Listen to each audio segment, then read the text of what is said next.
Hello, Opportunity students. My name is Rachel Wilson from the Education USA team at the U.S. Embassy, and it's a pleasure to be with you today to talk about the topic of choosing a program of study in the United States. As you guys know, this will be your first thematic webinar in a series of 7 or 8 different webinars that talk about topics that are important in your process to universities in the U.S. So it's a pleasure to have you with us again, and I would like to wish you again congratulations for all of your hard work and for being accepted into the program. A couple things about the topic before we get started. So today we will focus mostly on how to choose a graduate program of study for studies in master's or doctoral programs. There are some things that are similar with undergrad, but we will address undergrad through different sessions and through meetings. So keep that in mind as you listen to the webinar today.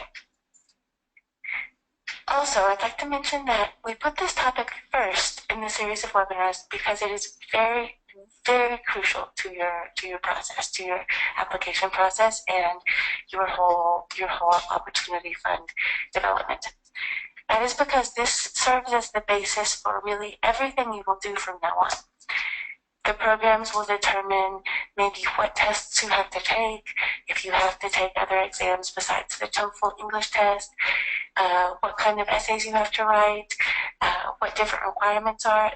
It's very important for that reason. Also, what kind of funding is available, which we'll talk about in just a minute. But it's also really important because it takes a lot of time and effort. I'd like to start this out by saying that the whole process of choosing programs does require time and does require energy on your part. And we are here to help you. Your advisors are here to support you in every step of the way. But it will require that you really take some time to invest in this process. So let's get started.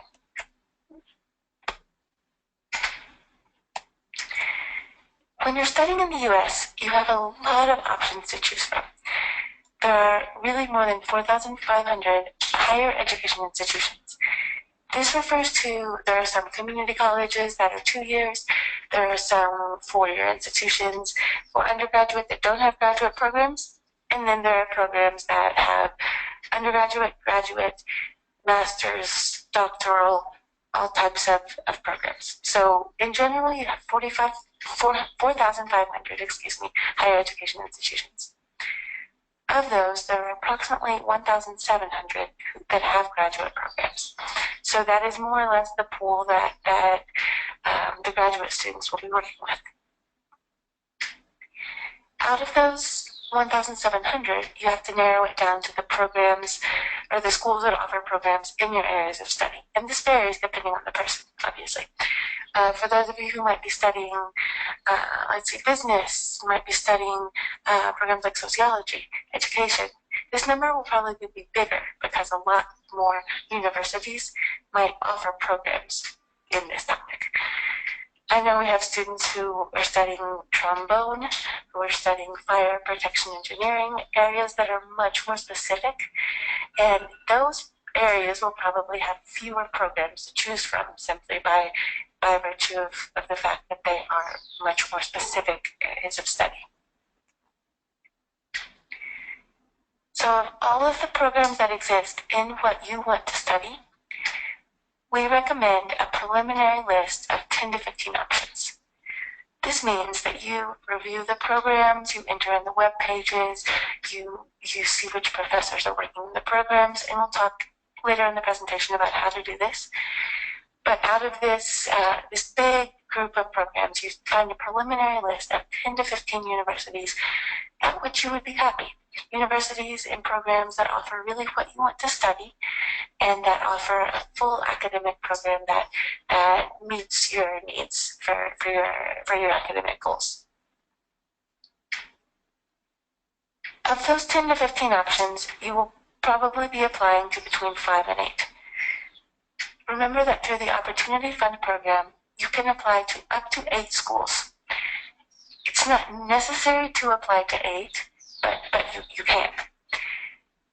You can also work with your advisors to see if there happens to be a need to apply to more for some reason, and then you can apply to those. We can look for fee waivers for applications and that kind of thing. So remember that the goal is to get to between 5 and 8 universities, depending on your specific case. Then in February, March, April, you'll get your letters of admission from, let's hope, 5 to 8 universities. And then of those letters of admission and your financial offers, you will come to your final decision. So as you can see, it's a long process. There are a lot of universities and a lot of really quality programs of study. And so the idea is that together we work through this process of figuring out which are the best options for you. So this is a little bit of the process that we'll take you through today, and then also you will be going through in the next few weeks, individually and with your advisors. The first step, before you even begin to start looking at institutions, I know some of you have started looking at institutions, and that's really, really good. We love when you come in with a background, with a context, with a base, and we will definitely be working with that. But what we want you to do first is take a step back. Because before we can look at what fits best with what you want to study and your priorities, we need to define what those priorities are. So we'll be looking at your academic priorities, your financial priorities, your personal preferences, and we will combine that of universities for you. We call it the best fit. So once we know what your priorities are, we can start to research and explore those many 1,700 options that exist. And through this whole process, we'll need to be organizing your information. So we have some tools to help you to do that.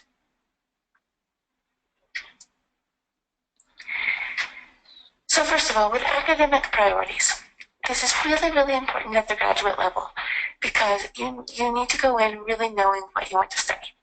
In the United States, as opposed to in Colombia, on the undergraduate level, you can enter into university without declaring a specific major or career, and you can take different classes, and then by your third or fourth semester, or sometimes even later, you can declare what you want to study, and then you can even change without a large penalty in terms of adding extra semesters or extra costs to your degree.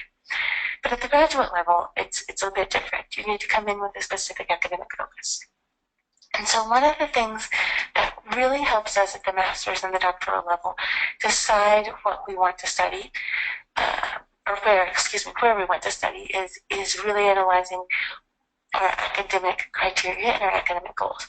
So I know, we have someone who really wants to study, for trombone performance. So if you're studying any kind of music, let's say, you don't want to look at the overall music program and the quality of that. You want to look at the specific professors who are working in your area. Maybe it's composition, maybe it's one specific instrument, maybe it's music teaching. But the quality of the program overall should not be as important as the specific professors with whom you will be working. The same goes for someone who might be studying, let's say, engineering. Or I put here Don Quixote. Maybe you're studying literature, and you want to be an expert in Don Quixote, in the Siglo de Oro de España. You want to study, you want to really focus in that area. And so you look at a university that has an amazing program in Latin American literature, but only has maybe one professor working in peninsular literature and Spanish literature, and who has a very small focus in Siglo de Oro. It doesn't matter how strong that program is ranked. It doesn't matter how much prestige it has. It's probably not the right fit for you as a student who wants to study Don Quixote, because you are not going to have the academic support that you need to reach your goals. If you want to specialize in petroleum engineering, and the program is amazing in civil engineering and industrial engineering, but not as strong in petroleum engineering, again, it's important to maybe look elsewhere. And what you really should do is dig deep within the websites.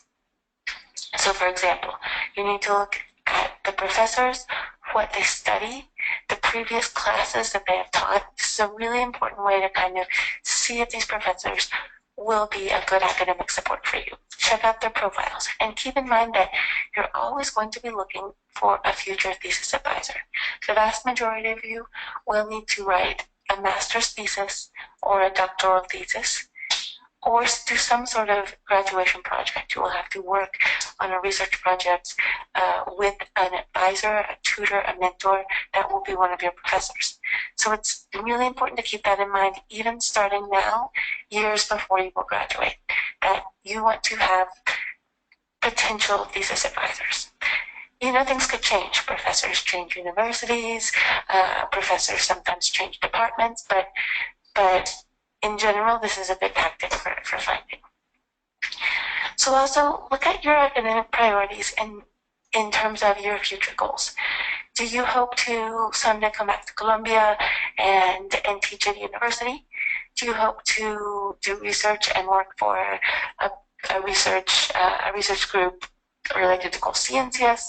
Do you hope to publish a lot of academic papers in journals and in publications? Do you want to be really involved in conferences and presentations? These things are really important because some universities have a very strong focus on teaching and on preparing future teachers, while other universities really focus on research and the teaching aspect is secondary. So that's going to, what you decide, if you want to become a professor, if you want to become a researcher, and you can sometimes do both. It's not mutually exclusive. It's not one or the other. But what you really need to do is say, you know, these are my goals, and this is how a potential university will help me to meet these goals. It's also good to think about what kind of program size you're most comfortable with. You can see in the picture below that some classes, and this is not as much on the graduate level, but it can happen, some universities offer huge classes. And some universities offer a much more personalized program simply by virtue of the number of students that are in the program. So be sure to look at the numbers of incoming students each year, and then the student to faculty or student to professor ratio. And this is very, very revealing in terms of what kind of personal attention you might receive. This is, you know, this might not be important for you. It might not matter. But it's important to think about whether or not it will matter. Also important to consider are the requirements. You know, what are the different exams and experience that are required, and how does that fit into your profile? You know, do you meet the requirements? Because that can be, if a program requires 2 years of research experience and you don't have 2 years, then you might want to contact the institution and see how strict that requirement is. Or if they have a minimum exam score on an English exam, let's say, and you don't quite meet that requirement, well, that's an important way to see if you might be competitive for admission in that institution. And lastly, it's important to really check out the academic infrastructure. For example, if you are a special type of engineer and you need a special type of lab to carry out your research, make sure the university has that lab and has those resources to help you. Maybe as a musician, you need a special type of studio for recording purposes or for practice purposes or special instruments, and make sure that the university offers those.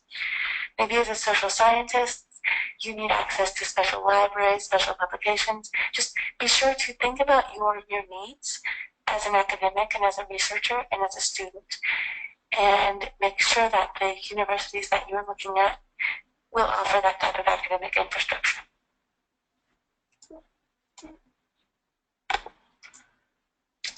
Excuse me. So, now a very important part is also the financial aspect. Remember that as opportunity students, we are really looking for institutions that can offer up to full tuition, at least the potential of full tuition. So keep that in mind, and keep in mind the cost of tuition at the institutions where you're looking and the living expenses maybe in the city where the university is located. Even more important than that, take into account the possibilities of scholarships. As we've told you guys before, scholarships are available. We have a lot of successful cases of opportunity students, and you'll be able to meet some of them virtually throughout the semester. This is possible. It is possible to get scholarships. So we'll talk later in the semester also about different types, but keep in mind that as you're starting your search, it's important to see which assistantships or fellowships are available from the specific program or department that you're interested in. So is it going to be full tuition? Is it going to cover all of your expenses and all of your tuition? Or is it going to be partial tuition? Sometimes assistantships come in the form of a commitment to work. So let's say I earn a teaching assistantship. I am committed to working a certain number of hours a week, and because of that, for my work, the program will cover my tuition, an exemption for tuition, exención de matrícula, and they will give me a small stipend, a living expense stipend that will help pay my cost of living. And how many hours that you work depends on how much they will pay your living and how much tuition they will cover. Also, please check out the percentage of students that are receiving assistance. Some universities have one amazing scholarship that covers everything and gives a lot of extra money, but just for one student. Some universities cover all their students on a lower level, on maybe a 50% tuition level. But then there are universities who cover all of their students and cover all the tuition. The key in those programs is getting the admission, because those programs tend to be more competitive.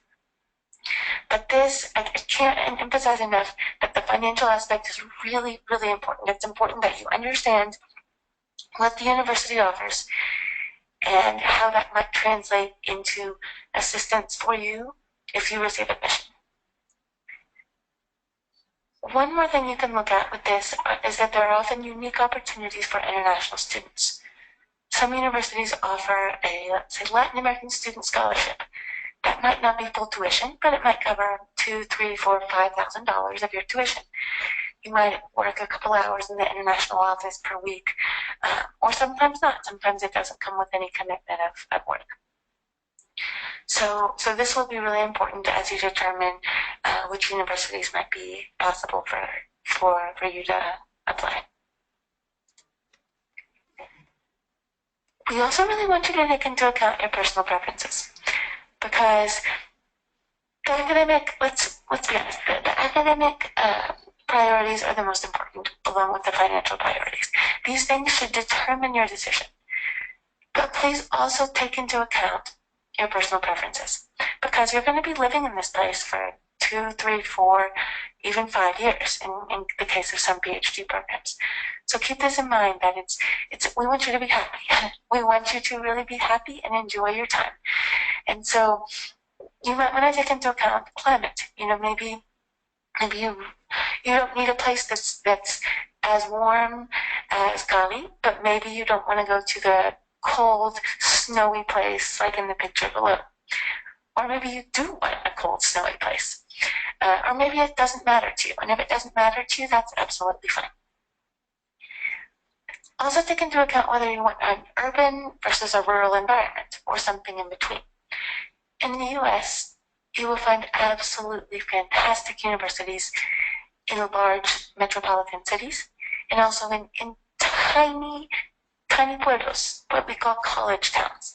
And sometimes the university itself might have 20 or 30,000 people, and it actually has more people than the population of the town. And this happens, and it doesn't mean that the university is not good. You will have outstanding universities in very, very small towns. You can also take into account, in terms of personal preference, the cost of living on a long term. We're not just simply talking, what it might cost the first year, but over the course of your program, how much more might you have to invest and might you have to save in order to study there.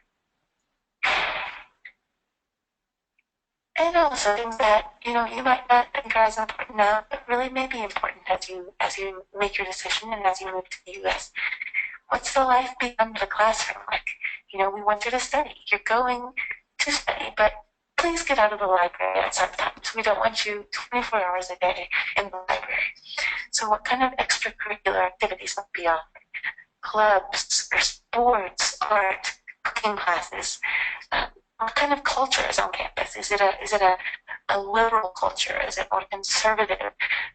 What kind of cultural activities are offered? Are there plays? Are there exhibitions? These kind of things can really affect your quality of life. Also, what kind of housing options are available?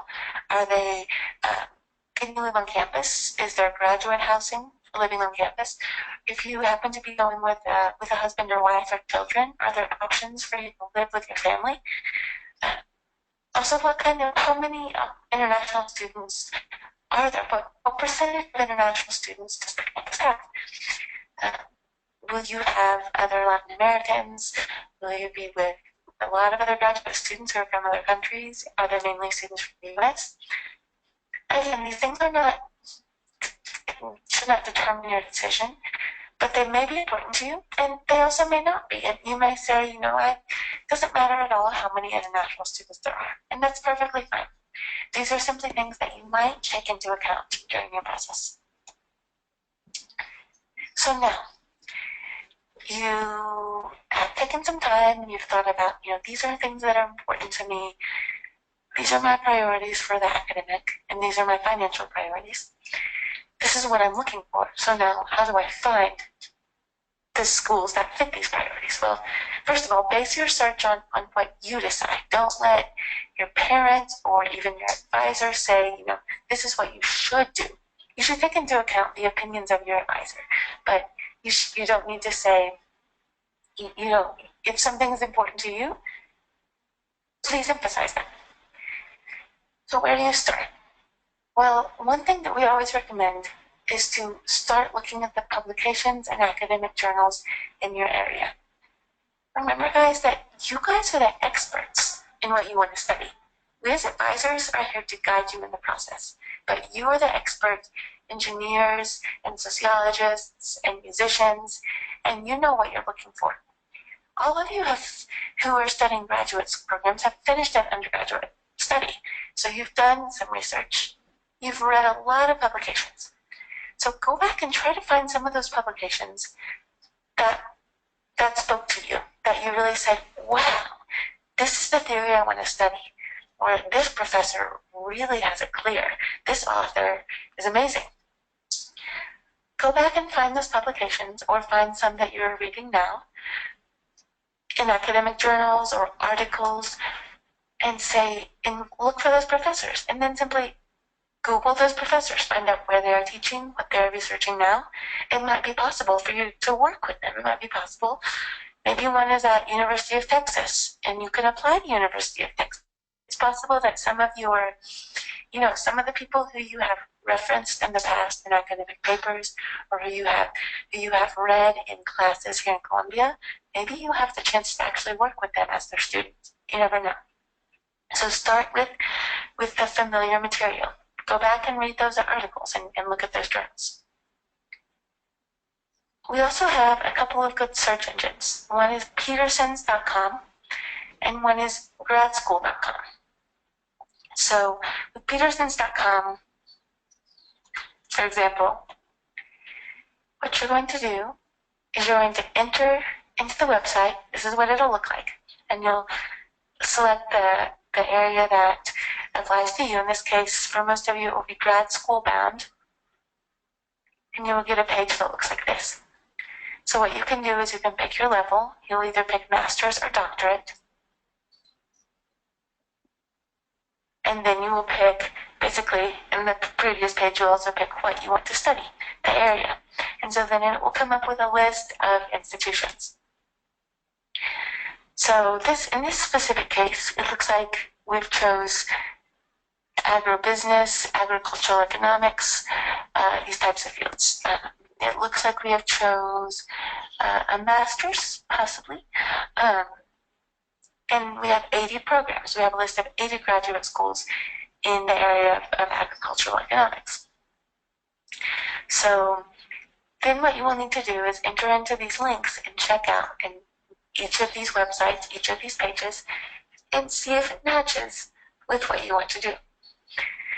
This is why it's important to have already defined your priorities. So if you say, I want a program that offers XJ SIGMA, then you can really quickly determine whether or not this program is going to fit those criteria. I'm going to go back really quickly to this slide, and just to finish up, we're almost done. Count on your Education USA advisor for their expertise, for their guidance. We care about you guys, and we care about your success. And so please, please work with us, trust us. Again, we want this to be your process, but we want to help guide you in this process. So come to us with questions. Come to our offices. Bring your materials. We also have materials that are physical books, actual books. You can come in. We can go through the books together. Finally, number 4. And I will now go back to the slide. An important tool to organize your information. So I send you guys via email a spreadsheet. It's not rocket science. It's not anything magic, but it's very helpful in the process. So you guys are going to also be responsible for creating one of these spreadsheets based on your priorities. So what you're going to do is you're going to put a list of, you can start with 10, you can start with 15 universities, or you can see how many are interesting to you. But you're going to want to put columns such as the name of the university, what's the name of the program of study, what's the deadline for application, if there is a different deadline for fellowships or assistantships. Sometimes there is, sometimes there's not. Maybe a minimum TOEFL score. Does the university require the GRE? And then at the end here, what city and state it's located in.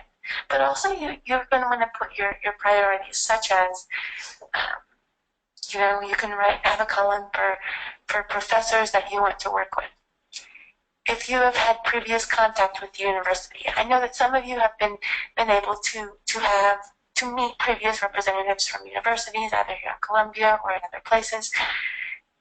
You might have those contacts, and it's good to note that in this column. Why? Why you say, I'm looking at this university, this is my favorite, I'm not going to forget this. And you may not forget it. But once you start looking at that list of 80 universities that are agricultural economics, and you get to number 54, and you say, but I don't remember what University 21 was, and did it offer this or did it offer that, or am I thinking of a different university? When there are so many different options and so many different good options that are interesting, it really is easy to get confused and to mix up information. So if this table doesn't work for you, if it's not your kind of mental way of organizing, that's fine. But we want you to find some way of organizing the information that works for you. And a table such as this can be a straightforward and pretty simple way of organizing all your information. So I'm going to send you this table, and again, please make this your document. Change columns, add columns, delete columns. We want this to be the things that are your priorities. But remember that for all of you, you should have your academic priorities, which are kind of fit with your academic goals. And you should also have the financial topic, the idea of finding the option of full tuition at all the universities as priorities for your search. Remember also that it's not always easy. You don't always fall in love with the first university that you find, but it's possible. We believe in all of you. This is why we chose you, because you are talented, you are capable, and we will find working together, we will find the best fit university for you. It's we had students this year, we were just working with them this past week, who left for again, we mentioned them in the introduction a bit, but they went to agricultural economics in Illinois, University of Illinois. left for SUNY Buffalo, State University of New York at Buffalo, to do a PhD in Spanish literature, and a student who went to do an LLM, a Master's in Law and Human Rights, at Penn State University. And it was really rewarding hearing their comments about their institutions. Each of them are in love with where they want to study. And so it's great to see that they were able, through this whole process, to find the best fit university and to get very generous financial offers from the schools. So, ánimo. Les mando mucho ánimo, mucha buena energía. It's a long search, and sometimes it takes, sometimes depending on the area, it takes longer than with other areas. But please work hard on this over the next 2 weeks. When you meet with your advisor, have some questions, bring ideas. It's not something that you can do in 1 hour while watching a movie. You really need to kind of take some time, set some time apart, and focus. So with that, I will close. And again, any questions that you have, I am available. Your advisor is available. Post them in our Facebook group, and maybe other students can also help you to answer them. That's the idea, that we all are supporting each other in this process, and we're all learning. I assure you that the programs that you find, some of them will be new to us as advisors. So that's part of the beauty of this process, is that we're always learning. So I wish you guys luck, and I send you buena energía, and we'll be in touch. Thank you very much.